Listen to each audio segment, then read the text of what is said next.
Recording. All right, what's up, guys? We are back with episode 2 of the Real Raw Truth Bikini and Figure podcast.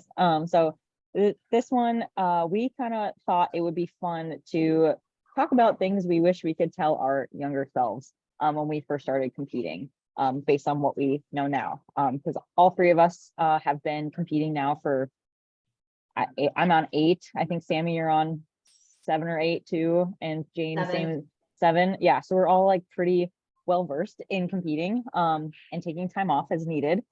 So we wanted to just go through that with you guys. But as always, like before we get into stuff, we like to kind of just recap the week. So what were you guys up to this last week? Like, how did it go? Like, anything exciting happen? I'll go first. I just got back from Italy. Oh, that's right. How was that? You guys, it was so amazing. So I was in Venice I had a travel day. I was there for 4 days and then a travel day. So it was a quick trip, but honestly, for Venice, it's all you need. Venice is a really small island. So I'll tell you this, and maybe you already know this, but I didn't know that. The only way to get out of the airport is to take a water taxi. So like on the back end of the airport, you walk out and you get into the water, like you get into the boat and then you go over to the island. Everything, Whoa. the whole city is so on. Cool. Yeah, the whole city is on water. So you walk everywhere. We were hitting like 20,000 steps a day. So it was pretty cool. But yeah, so that's a big one. I went with 15 other girls. Oh my gosh, that's a big group. Yeah. Your videos look so cool. I'm like, I've never been there, but dang. Yeah, I don't know how you were there for 4 days. Yeah, for 4 days. You really only need 3 because the city is so small. I mean, there's only like every restaurant you go to is the same thing. I had a ton of like amazing seafood because you're right there on the water. So that's always great. I had a few treats. I didn't go too crazy. I never usually do on travel, like just because I'm so used to eating a certain way and lifestyle. But it was really great. I would highly suggest anyone who has not been to take a trip, and it can be quick. I mean, it's an 8-hour flight from New York, so it's not too bad. Oh, but that's not so bad. My sister's been to Italy like twice now, and she also loves it. So it's my goal to get over there at some point. It would be so Me fun. too. Let's all go together. I'm down. I will go again. Be our tour guide. Yeah. I mean, I also love like Cabo if we want to go. I'd rather go there, to be honest. I feel like if I go to Italy, I'm gonna be eating too much food. That's true. You can go. Yeah, there were some girls eating gelato for like breakfast, lunch, and dinner. I was like, yo, not doing that. Like, let me try it, but no, not going that far. Anyway, yeah, everything in moderation. Exciting week for me. Good. I guess my week, I was also traveling last week. I went to Vegas for like the 10 millionth time. At this point, I'm like an expert on going to Vegas. So my friend had a powerlifting meet. It was called the Fight or Quit meet, and she won the overall best lifter, which is awesome. Her and I started powerlifting at the same time after our shows in 2017. So that's when we became like really good friends. So yeah, she's really strong, and she's going to do the American Pro this year, which is like a really big meet. So this October, so that'll be fun. But Vegas was fun. Didn't like do like a ton or anything like that, like on the strip. We went down one day, but I also started prep this week. So that's exciting. So we're just kind of started out like light. I still have like a long ways to go. We're taking it really slow this time compared to like 12-week preps that I've always done before.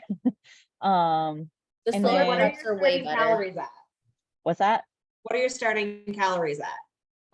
So I had check-ins this morning, so it's podcast is recording on Wednesday. Those are my check-in days. So right now he dropped me down to like, I think I'm at like 1,700 and like 1,500. So we did a really good drop right away, because on the flush I was eating like 2,350. So cool. Your body's gonna respond so fast. You guys, like I got my period on Monday, but like I'm still dropping and stuff, and I dropped like 4 pounds on the flush. So I went from like 138 to like 134, and now I've been around like 134. But this is like, I've only been doing prep things for like 2 days, and so I'm not like worried whatsoever I'm gonna get lean enough. We have this is why plenty of you time. take a good off season. Yes, which is what we're gonna go into. I'm going 2 years strong over here. But Yeah. like, holy cow, you guys, airports are literally the dumbest place I've ever seen. Like, people, I don't understand this. Okay, like everyone's, you know, you wait at the like gate or whatever to get into your line, right? And then they call your like first class, sky priority, and then like the main cabin one, whatever. But like everyone has to like rush to the front, and like they stand around this little door like cattle. Like, why do we need to get on the plane this quickly? Like, I don't get it. Like, we all have assigned seats. Like, why are we gonna hurry up to get on the plane to sit and wait? The worst part is when you're getting off the plane hasn't even fully stopped, and people are like getting up to like budge you, and you're like, okay. Yeah, sure, sir. Just sure, just go. Like walk from the back and like swing all the way up to the front as fast as you can. Like, yeah, that's really helpful. And then like you got butts in your face, and like I'm just like, this is annoying. So welcome that's just to the like travel days. Yeah, it's just I'm just like, I'm over it. Anyways, Sammy, how was your week? My week was good. I had a couple girls competing. So I've been going to competitions pretty much every single weekend, which is great. So I had two girls compete. They did pretty dang good. They got fifth in, you know, in some of their classes, and then their posing was really good. You know, I started doing you know, I think we talked about it last week, like a keto day and then my low days. So I think this week, Jason's probably I have my check-ins tomorrow. So he's probably going to drop me to just all keto days and get into autophagy, but it's crazy. Like, so I started kind of like you, Kayla, I started higher. Like I've been at 129 for the longest time ever, like the last year or two. And I've been doing everything. Like I've tried both, like trying to like push. And then I also tried like coming back, and my body just like kind of likes to stay around like 128, 129. And for whatever reason, like whatever we're doing is insane. Like I dropped, I'm down to 122 today, which is a pretty big drop after like 2 or 3 weeks. So I'm like, yay. Yeah. Heck yeah.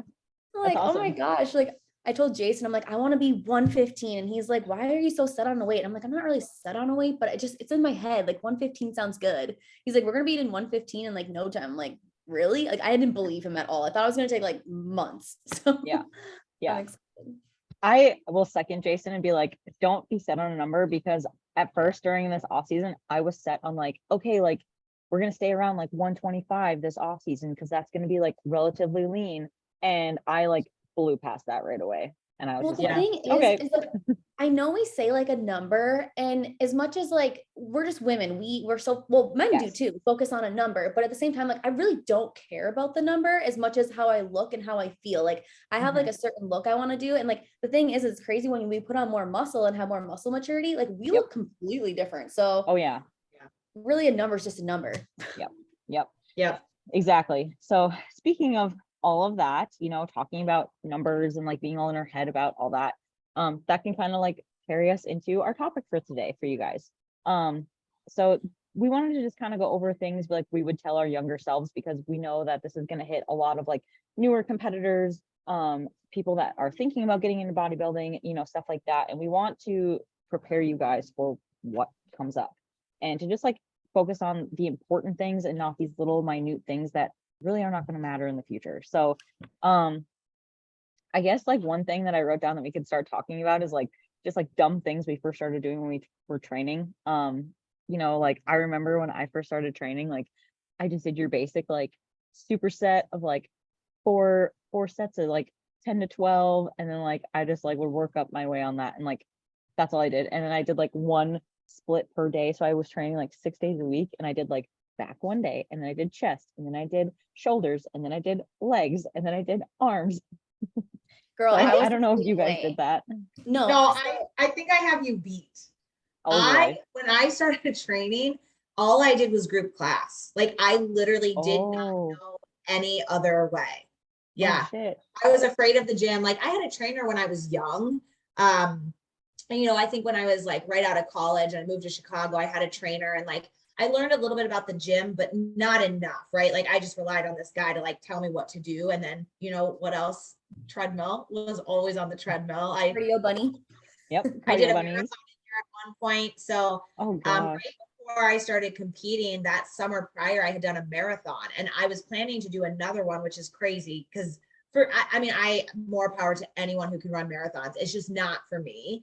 And I thought that I would be able to prep and do that at the same time. And when I found my coach, he was like, I mean, I don't think that's gonna work. But I was doing group class. Yep, that's where I started. I didn't know any different. And I got a little bit of results here and there, but it's not long term. I think Orange Theory is one of those, and not to knock it. I think it has its purpose, but for 4 weeks, 6 weeks at a time, but then you got to get out of it and do something else. Right. Like I think it's good for beginners to start at, but then when you have specific goals and things like that, like doing those group classes, you can do here and there. Like, I think that's really fine. Like I have some clients that I have like incorporating that here and there, but again, like if they have a specific goal, we need to build the body. It's not those group classes, Yeah. I was the same way. So Kayla, I was kind of like you. So it was crazy. So when I first started my prep, well, I've always overtrained, and I didn't realize this until recently, to be honest.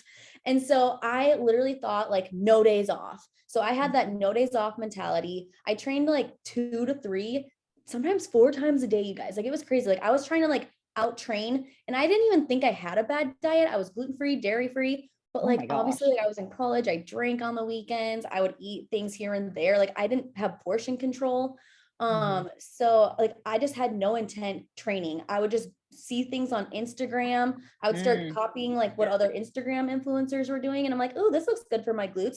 And then the next thing I know, I'm at the gym for like 3+ hours. Oh my gosh. And like in multiple sessions. So it was just like, like I got so lean my first prep, but it was because I was overtraining. And then another thing too, I think as far as like diet, like I'm sure you guys are the same way, but when I first started my first prep, I'm like, okay, like I got so into like, as soon as like he gave me, I did a meal plan approach. So I was following an exact meal plan, which was not a lot of food.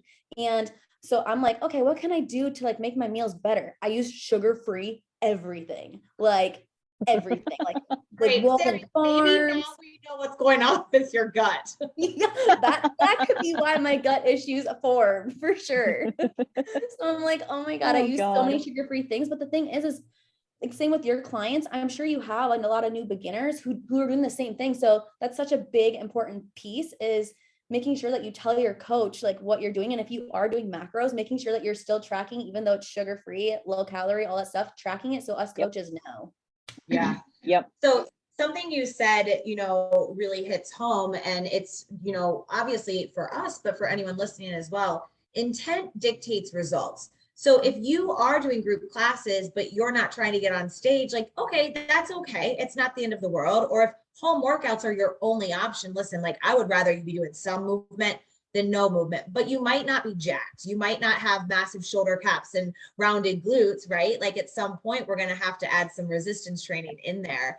But it is all about the intent. So like, what is your goal? Is it just to feel better, or are you trying to get lean enough to get on stage? Like group class ain't going to get you there. We got to go to the gym, and you have to have, a program that's going to warrant the results that you're looking for.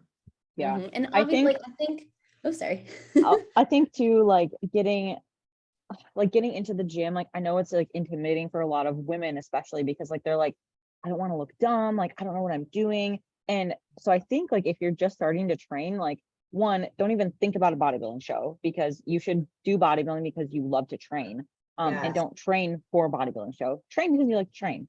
And so get into the gym and train, and like meet up with a personal trainer and just learn form, learn intention, learn how to go to failure safely, learn how to do the compound movements, squat, bench, deadlift. Like those things are going to be a really, really good starting base, and focus on strength first, because you get stronger, you can move more weight, therefore you build more muscle. Like once you go into a hypertrophy phase, like that is like the biggest thing for me. Yeah. So I think too, like for new competitors, kind of like what you were saying, Jane, how like you were intimidated when you first went to the gym. And I think I've gotten that way as when I would have bad off seasons, because I thought I was bigger and I'm like, I don't even look like a competitor. So like I would even get in my own head. So I can see how people who are new getting into the gym. But the thing is if you think about it, you guys, like when you're going to the gym, nobody's focusing on you. Everyone's focused on themselves. They're all looking at themselves in the mirror. They're taking selfies. They're doing their own thing. So the gym is for you to get better, to get stronger, Kayla, like you said. Mhm. And I think, my mindset has completely changed now too, even from all of my preps where, yeah, obviously I want to compete, but at the same time, my goal right now is to get strong. And I think getting stronger is such a cool thing to focus on, because then you can Mhm. set in your mind like PRs, you can work on getting your strength up in situations like Yep. that. So Yep. And not saying Yeah. that everyone has to do this, but that's why I love powerlifting so much. Like when I did that in my off seasons, like I still incorporate some of that into my off seasons. Like this last one, my training coach, he helped. So he's like into powerlifting and bodybuilding. So he's a really good hybrid. So that's why I have him do my training. And I was like, all right, like I have a really long off season. Like I would love to like hit XYZ for these numbers. And it's like I hit a 200 raw bench in my off season. Like that was awesome. And I was like, 200 raw bench, you're crazy. yeah, yeah. Me and So Jane like over here, us bikini girls were like, Not I was working just like like, that over here. I just like that's like half my that, weight. and that stuff is like what I like to do. So I was like, for me, that was fun and stuff. And so like having those goals besides just being like so focused on like my image and like how I look versus like now I love how I look because one, I'm strong as all get out, and two, like I'm like thick in like a good way, and like people have said it too. And so that like I'm like, okay, this is like way better. So it's easier to focus on other things if you guys have other goals besides just like physique goals. You know what I'm saying? I Yeah. wouldn't say you're thick, Kayla. I think you're strong and mighty. Yeah, you are. I'm like, she's so strong and mighty. So something that kind of was brought up, as we've been talking is the weight loss associated with getting on stage. And that's the truth, right? Like you've got to get lean enough so that you can show off all of your hard work. And so a mistake that I made when I first started competing in that first season is I was constantly chasing the scale. I mean, Thank you. I did it for the wrong reasons, but I didn't know at the time. So I was associated with, okay, I won my novice show, I want to go again. But then what I realized is when I wasn't competing and I was gaining a normal amount of body fat, I no longer felt comfortable in my own skin because I wasn't stage lean. And I know a lot of women and men out there, but we're speaking to the women who are competing that feel that way. So then the next time I wanted to compete, it was because I wanted to lose weight. And that's so not what this sport is about. And if you're chasing that, you're never going to build up enough muscle to show off for that next time that you get on stage, how much work you've put in because you're chasing the scale and then you're trying to stay lean. I made the mistake, and you guys probably have too, but like I tried to stay at 1,200 calories. That doesn't work. Your body will reverse on you. And quickly. The thing too is I think for me, and I'm sure, I don't know if you guys felt the same way, but I feel like this happens. And I actually have I had quite a few clients this last year where I'd had some like tough conversations with them. And I feel like you said, Jane, like you were competing for the wrong reasons. And I think that's something that you as new competitors need to consider is, why are you competing? I, back in the day, would compete to fill a void.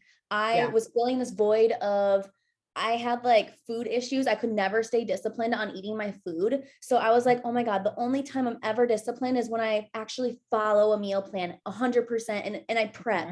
So like I would only prep because I wanted to get super skinny and super stage lean and look good. That was my only reason for competing. And then it started turning into more of like, okay, I'm only doing this because I want to win. And like, don't get me wrong, like having a winner's mindset is great and you need that, but also like the more you compete, I think you get into it more for the right reasons because you want to improve. The whole sport is about improving. So, I think filling a void is not the right answer. And like, I've had quite a few clients who have binging issues and they keep binging and then they want to compete. And I'm like, that's not the right answer. Like we are filling a void. So we really need to, fix the underlying issue, like why we're binging. We need to build this healthy relationship with food before competing, because what is the point of competing? That's just like a disaster waiting to happen. Yeah, I agree with that. Like I have had clients that have gone through that. I actually just pulled a client from prep this last week because she was having those like food issues and stuff. And she took it very, very well. And she was like very more so just like, wow, Kayla, like, thank you for really looking out for me and caring about my health instead of just putting me on stage to just like show a client off kind of thing. And, when you start getting into this kind of stuff, like you have to make sure you have a really good relationship with food.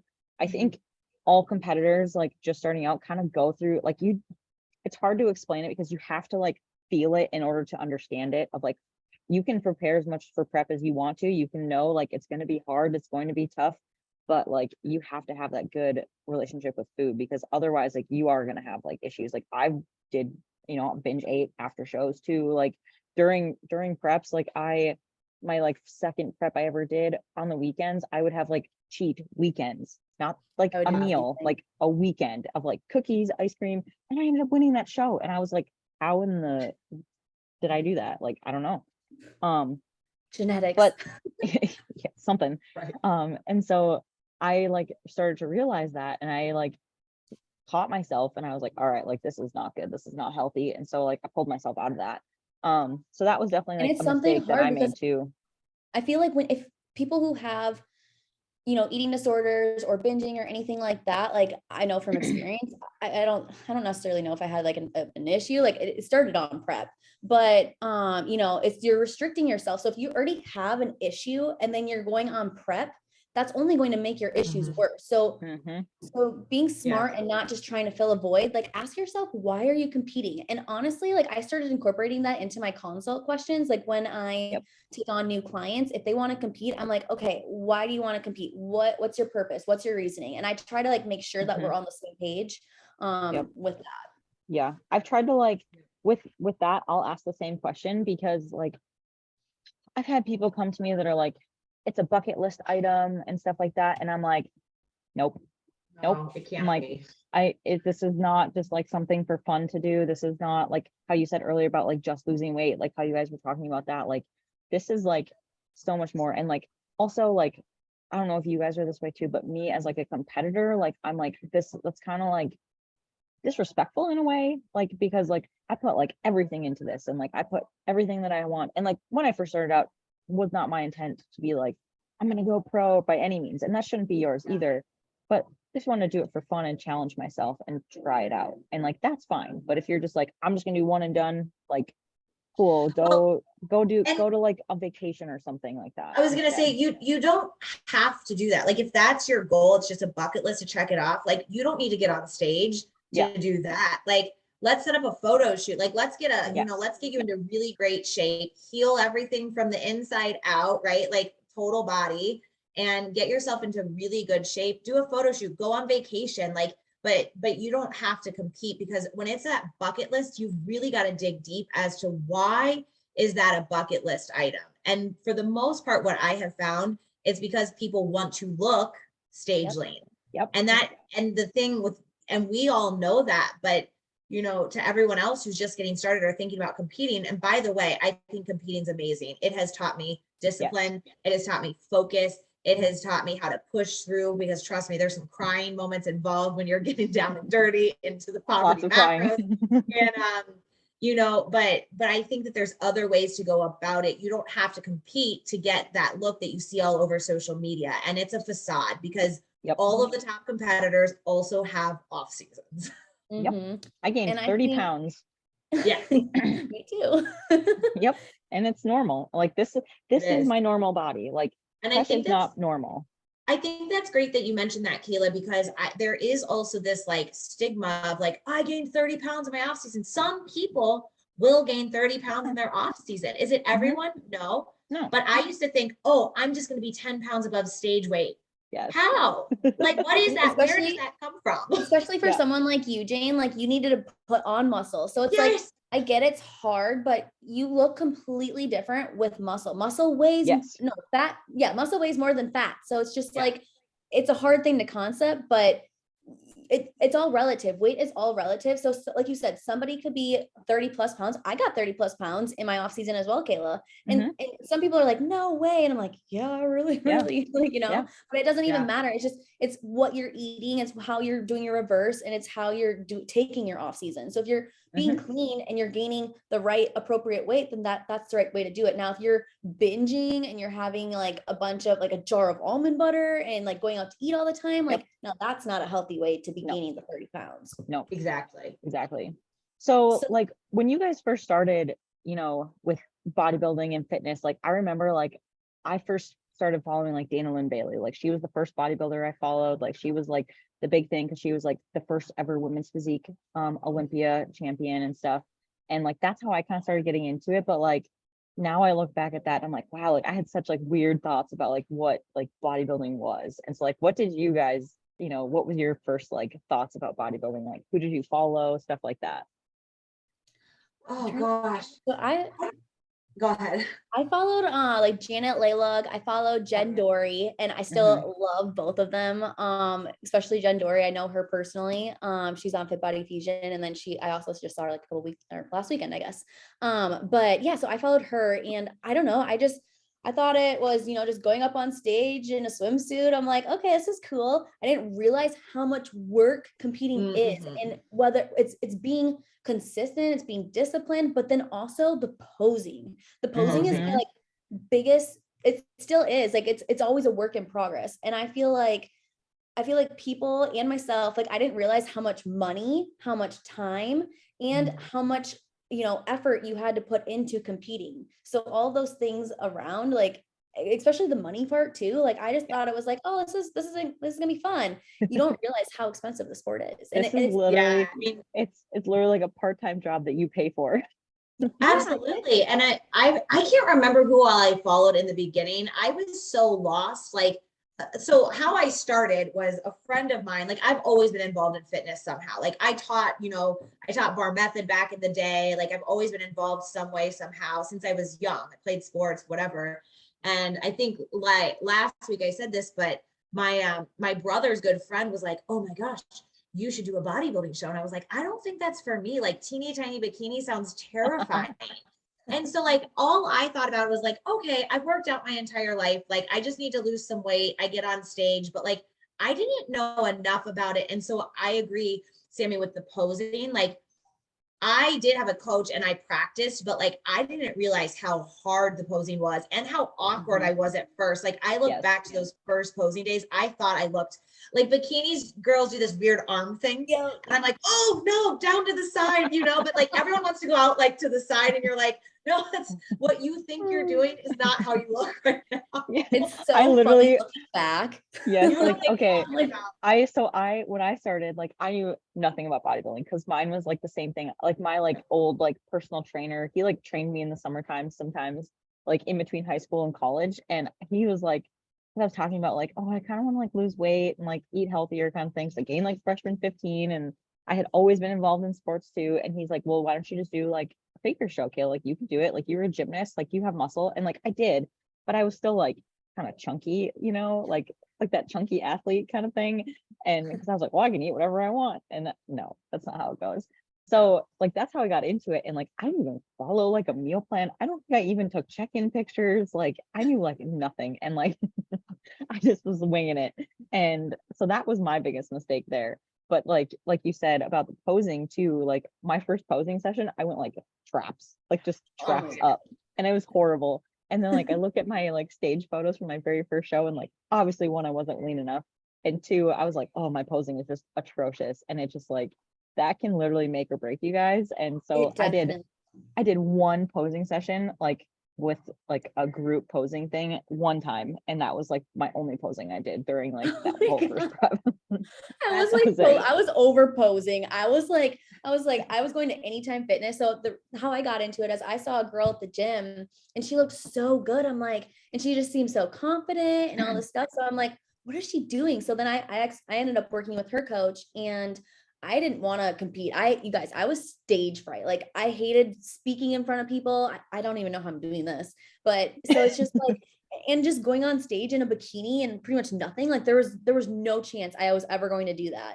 So I started prepping with him, and he's like, I started seeing results because I never followed an actual diet and an actual training plan. I just kind of went to the gym. I winged it. I winged my diet. I didn't know what macros were, nothing. And so I started seeing results, and I'm like, dang, I feel good. Like, like, okay, cool. So then he ended up getting me into competing, and then I had to like hire a separate posing coach. Same thing. Like, I was just like, I was trying to study. I was learning. I was like over posing. Like, I would pose like all the time. I think for like at least an hour a day, at least. And so, because I was that bad, you guys, I was that bad. I was so embarrassed. And I'm like, I just needed to build my confidence. And then it probably turned into like an overconfidence. So I'm like, oh man. But it's funny, like looking at like your first like kind of times like posing and stuff. But even for like new competitors, like when I help pose them, I'm just like, they're all embarrassed like on their first posing session. I'm like, don't be embarrassed. Like we all start Mhm. somewhere, you know? Yep. Yeah.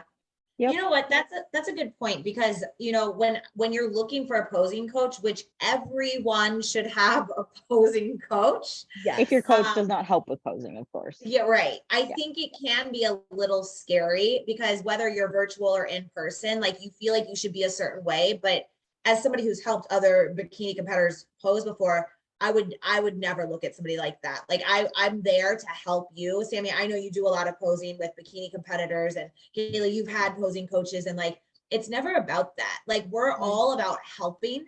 And we were there at one point to know Mhm. how uncomfortable it is. Like when you think you're sticking out your butt, but you're not. Oh Oh my yeah. God, I literally had to teach my client how to stick out her butt the other day. Yeah. It was great. It was Yeah. great. The look on her face when she was like, I was like, pop your booty out, to the side. And she was like, what? Like, how do I do that? And then we got it. I was like, yeah. She's like, I've Like never had a maybe butt that's why I before. got a herniated disc in my lower spine. Well, no. So I always tell my clients, I'm like, if you're thinking that posing, like if posing just comes easy to you and you're not sore or anything, I was like, you guys aren't doing it right. I was like, No you need way. to be arching that Nope. low back so hard that it Yeah. hurts. Like, Yes. so I'm not even joking, you guys. It was so embarrassing. So I went to a show a couple of weekends ago and I had like 3 or 4 athletes in that show. And so I was like showing them all how to pose because I haven't actually seen them in person. And so I was arching my low back. I was showing them how to pose. I get home that next Sunday, I wake up and I literally felt like an old grandma. I'm like, oh my God, my back is so sore. Why? It was because I was arching so hard to show them. Okay, this is how I should feel. Exactly. True though. But it's such a cool thing too to see. You guys both pose, and you probably do posing sessions as well. And it's so cool, just like any transformation. It's so cool having my like beginner clients. Like, I love working with beginner clients because watching them from like the very first posing session to then them going on stage, it's just such a cool, rewarding feeling. Even if they don't even place, like, which most of the time they do, but just saying like if they don't, like, I think the transformation is so cool to see them transform and to show Yes. their confidence and Mhm. everything about it. Yeah, that's literally my favorite part, is like seeing the confidence. And like that's why I wanted to start competing too, was like I was like, seriously, if you guys had known me like 10 years ago now, like I'm not the same person whatsoever. And that is all thanks to bodybuilding. Like I was I not think we all confident. feel the same way. I was like scared of like getting up in front of people. So this was also kind of my thing of like, okay, I need to push myself outside of my comfort zone. And I've always been very, very competitive with myself. And so like I knew I was driven to do it and stuff, but getting up there, like getting in a little bikini, like sparkly and like all showy and stuff like that, like never would have done that before. And I'm like so glad that I did. So that was like a big reason why I started it too. So yeah. Wait, can I change this topic for a second? Because I think this is really important that I didn't realize going into competing. But when I did, it kind of hit hard. You have to have a support system around you to really be successful. And if you're married or have a significant other, like they might think they're on board until it's 8 weeks in, 10 weeks in, and you're no longer drinking. You can't go to the movies because you can't eat popcorn, like little things, or it's the summertime and you're heading to a barbecue and you're bringing your own food. Like, I think sometimes when you're thinking about competing, especially for the first time, like you don't realize how much support you need. And sometimes that support's not going to be the people that are immediately around you. Yep. I know I found some of that support and I was on a team. So like our posing sessions on Sundays or whatever it was, like it was really helpful to like be around other people that are in the sport because they understood and knew. But your social life really just goes to shit. I think that's a really good point. Go ahead. Oh, sorry. You kind of learn, I wouldn't necessarily, like you do kind of wing out people in your life, once you really get into bodybuilding, because some people are not going to be there to support you, even though they've been in your life your entire life. And it's really sad and unfortunate, but a lot of times people don't understand it and they don't want to understand it and they are not happy for you. So you have to be surrounded by people who are genuinely going to support you and be Mhm. okay with you doing what you're going to do. Of course, it's hard for a significant other, I'm sure, when they don't understand it fully, but they need to be supportive. Even if Yep. they don't understand it, like instead of being like, oh, just have a bite, you're fine, you're fine. Like One I've bite had a lot won't of hurt. clients tell me that too. And I'm Yeah. like, but no, like you have a goal, they should respect it and they should understand, you know. It Yep. does take some people a little time to come around and understand like a little bit more about the sport, especially watching you go through it. And most people don't Yeah. understand until they go through it. Mhm. But again, like I think just having that support system, you know, a good coach who cares and who you know you can trust, you can talk to, you can you know confront or like conform in front of or whatever. And also just having like a team, I think is huge, or just even support who are in the bodybuilding industry. So Yeah. find Mhm. friends, go to posing seminars, you know, go to shows, volunteer, just go meet people, go mingle, and you're gonna find good people. Yeah. Yeah. I can say like I did not have that right away when I first started. So I'll get like a little personal and like so I was dating someone from like high school and I started bodybuilding when I was 20. So we were like in college and stuff and I wanted to start bodybuilding and he was supportive throughout the beginning. And like I said, like the first time I did my show, like I was not super lean or anything. But even then he would like make comments like, oh well, I don't really like it when you're that lean anyways. Like you just look kind of gross. And I was like, okay. And then I didn't know anything about like reverse dieting or anything like that. So we went on like a cruise with like my family like right after and like of course like gained some weight back, of course, because I didn't know. And then like I started wanting to like eat like my meals again. And he would like make a comment about like and say stuff like, oh, you're starting that again, like that'll last, like stuff like that. And I just was like, okay, like thank you very much. Like and went and like supported him with all of his stuff that he wanted to do. And Yeah. so I just was like not getting that. So and obviously ended up breaking up just fine. But that's kind of the hard thing is that like you know, you when you go through this process, especially for the first time, you do like change as a person. And some people are just not on board with that. And you know, like my mom will always say, always, "Ah, you're looking really skinny. Like, are you eating enough?" Like all the time. And it's like, Yep. yep, I sure You am. just Like gotta it's be fine. okay. Yep, you just if it starts to bother you, like you have to just remove yourself from that situation and just be like, I can't like be around you because you're just gonna comment to me. And so set boundaries. Like, don't be afraid to do that with people. So It's a little bit of a selfish time when you're in prep Mhm. and you have to know that because if you're a people pleaser like I am, yeah, Mhm. right? Like this is why we do what we do because we want other people to be happy, which is great. Thank you, people pleaser, for getting me there and helping others, but it also can destroy you because if you're constantly on that search to help, like to please others, and you're trying to go through a 16-week prep or whatever it may be, you have to be so zoned in and focused on yourself in order to be successful. And it's okay, right? Like there's a goal in mind. And like I said in the beginning, I've learned discipline, I've learned focus, I've learned self-worth. You know, it could be the opposite, but like Mhm. I've learned so much in kind of those isolated seasons of getting ready for the stage, which is not always what you think about when you're thinking about bodybuilding, but there's a lot of kind of like life lessons that go along with it.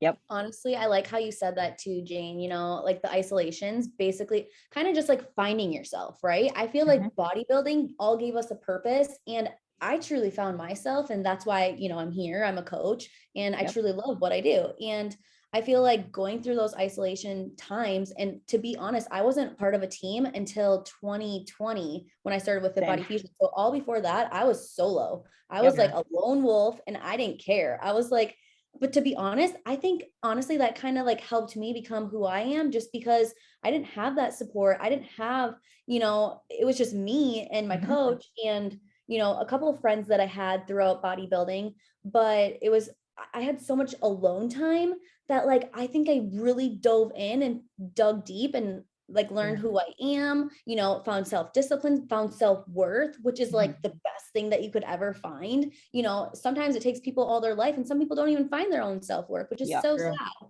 Yep. And I so, yeah. I agree with that, Sammy. I was like the same as you. Like I coached myself my first like I think I mentioned that before. First like 5 years into bodybuilding. So like I wasn't a part of a team either until 2020 when I got onto ScoobyPrep. And so like you and I didn't have a coach. So I had to like just figure it out. Like I had to just like luckily I like moved to Fargo, which had like Metroflex gym, and like I joined there, and like there was more like-minded people there. So like I put myself in those positions to meet other people, and like thank goodness for social media too, like, you know, getting to follow like other people I look up to, like finding other competitors, like stuff like that. But like locally, like I didn't have that. And so like I had to also like find myself and like really figure out like how to not be a people pleaser, because guess what? I have to do this stuff and because I want to. And especially like prepping myself, I like had to just like trust myself, you know, and go through that. And then, you know, towards the end there, I had like a friend that was kind of like my second eye, and he was really helpful. Just to have that and stuff, and to have a friend to talk to about this kind of stuff, because like this stuff is hard, and like, you know, one like you, like we've talked about, this just understands it at all. So I think getting out of your comfort zone is really big as well. So, you know, even like how we were, like we weren't part of a team. I think going to things and putting yourself Yep. in those situations, like again, like the posing seminars that pop up, Yeah. you know, just anything that you can get involved in the industry, especially when you're new. I know it's scary. I know it's nerve-wracking. Like I had a client the other day, she was like, oh my gosh, there's a posing seminar that's over by me. Should I go? I'm like, absolutely. Like, yes. yeah, she was so scared, so intimidated. And I'm like, go. So she went and she had a blast. She met people, she met friends, and like, you know, I think that's a big part of it, for sure. Mhm. So I think we covered a lot, you guys. Holy cow, that turned out really Yeah, good. I know. So I think we could probably wrap it up with just like one like big tip from each of us for new competitors, like overall everything when you're first starting, like what would your guys' like biggest tip be? Oh, that's hard. You want to go first, Jane? No, you can go. Okay, I'll go first. I like made some like little notes ahead of time, so I'm like, like, ooh, I got an answer. So mine's kind of like there's kind of more than just one. So I think a couple things. I think one, I think you need to honestly do your research, Mhm. like research around finding a good coach. So a coach that aligns with you and your goals and who truly values, you know, you as a person, who's going to customize your stuff. It's not going to be cookie cutter. And I think you also need to really vibe with that coach. I think, you know, there's so many times where I like had coaches where I felt like they were just taking my money, to be honest. And it's sad because there's a lot of coaches like that. So you really want to bond and like have a vibe with your coach. I think two, I think you need to ask yourself, why are you competing? You know, you need to mentally be in a good place. Not even if you have a great body, it doesn't matter. Like you need to Yep. mentally be in a good place, because I'm going to kind of go off on a little tangent. So like when I prepped for my pro season, I wasn't in a mentally good place. And I learned that like I've been competing for 7 years, and I just learned that I need to be mentally in a good place before I can prep. That's why I'm not prepping this year. I'm waiting another year. So, Yes. you know, being in a good place, not feeling a void, and then practicing your posing. And then again, competing is a hobby. It's not cheap. So again, do your research as far as, you know, how much stuff is going to cost, ask your, you know, consult with your coach, things like that. And then also just don't plan any vacations after you compete. Yep. That is a Yes, don't big, do big that. one that I Yep. still have yet to learn. So I'm going to add on to the kind of mental capacity and mental health of going into a show, and then there's a layer coming out of the show. And I almost think the layer out of the show is a bigger power punch Yes. than it is on those, you know, when you're grinding and you're getting down and dirty, you barely have any food, and you know, you're pushing through workouts, you'll get through it. You will. I mean, it's a mindset. But on the other end, when you're reversing, to everyone listening, please have a coach reverse you. Do not stop the day after you get on stage. That was a mistake that I made too. I didn't know. I thought I could do it myself. You can't. Just have somebody who is a trained professional get you out to your health state. And then the other thing that I would add for advice that I haven't mentioned yet today is if you're going to compete, please get your lab work done first. Mm. Like really, you got to know what's going on internally. Sammy said it a little bit earlier, but if you have something going on that you didn't know about, it will only make it worse dieting down for a show. I think Yep. we'll do another podcast on complete, just like reverse post show. That's like a whole other topic. Yeah, I was literally just going to say that we could do a whole episode on like lab work. We can do a whole episode on reverse dieting, like all the things. But I think to add to your guys's, I'm going to say, gosh, you guys just were good ones. of course, is that make sure you have a good training base before you start prep. Don't Yeah. like pick a show and just because you're like, oh, this looks fun, it's 12 weeks out, I'm gonna do a show. Like, nope. Sit for at least 6 months to a year and just train hard, eat good, Yeah. be consistent with that, and then think about prepping. Like, because if you're not consistent with food, if you're not consistent with training, if you're not consistent with cardio or anything like that, and like right now, like just jumping into a prep is not going to be good, and it's going to have really bad repercussions afterwards or during. And then you also can make sure that you have like, you know, your form down, and like you find a good coach, like Sammy said, and like you're ready for it, like fully ready, like in all aspects. So my piece to it would be adding the training part, because I really, really hate it when people have like, oh, I'm just like going from running and like now I want to train for this bodybuilding show. And I'm like, but why? Like, you don't even train. Like, how do you know? So Yeah. that one just grinds my gears a little bit. I think So- also like if they are doing it for competitive reasons, which I mean, most people are, it's you're only going to benefit yourself if you take the more time you take off to grow, the Mhm. more the better you're going to be on stage. But Yep. then also you can probably go from, you're going to have a really good physique when you get up to that point, because the time that you put in is worth it. And now you look amazing. So Mhm. you have more muscle maturity. And then at that point, you're probably going to do really well at your first show. You could probably go to nationals right after that same year. And then at nationals, that's where you get your pro card. So if that's like how you're thinking longevity, like in the sport, I think putting in the time in the beginning would be Yep. more beneficial than just continuously prepping. That's what I did. I did it Yep. wrong. I continuously prepped. So I just kept, I would build a little bit of muscle. And then by the time I had to prep, I would literally like lose on pretty much all my muscle. So I had to like basically redo it every single prep. Yep. Yeah. I think that's a big one, but also don't take that to the extreme and be like, because also True. once you guys start bodybuilding, you will never be big enough, like ever. Yeah. You will never be big enough, never be lean enough. It never happens. There's always room for improvement. Yes. Yeah. So don't take forever either to do that. Like, so don't take that to the extreme, because it is really good to get stage experience and to see if you like it too, and you want to keep doing it, because, you know, we put our bodies through hell. So like, you have to make sure that you enjoy putting yourself through hell, basically. So And getting stage presence is a big one too. Just getting your Mhm. face in front of the judges, getting Yep. feedback. I think feedback Yep. is a big one. I mean, you know, especially like when you're new, like, and even just again, like seeing if you like it, like if you Mhm. like being on the stage, because you'll know right away if you like it or if you do not like it. True. Yep. I've never Very actually true. really had anybody who doesn't like it. I haven't either. Everyone has said that they've had fun. They've maybe done like one show and then like kind of like taken a break and like maybe Yeah. not gone back, but like that's fine too, if that's just Yeah. not your thing, because bodybuilding is definitely not for everybody. So yeah, but no, that was a great episode, guys. I'm excited about that. And then I think hopefully soon we're gonna have our guest on, our first guest. And then we're starting to talk about like more topics that we're gonna bring you guys. So I think we should also do like a Q&A here soon. I think that would be good. And then we can get that out to you guys. So maybe like once a month we could do like a Q&A episode. I think that would be Love it. good That'd be structure. cool. So, all right. I think that's everything from us. And so we are out of here, guys. Bye. Bye.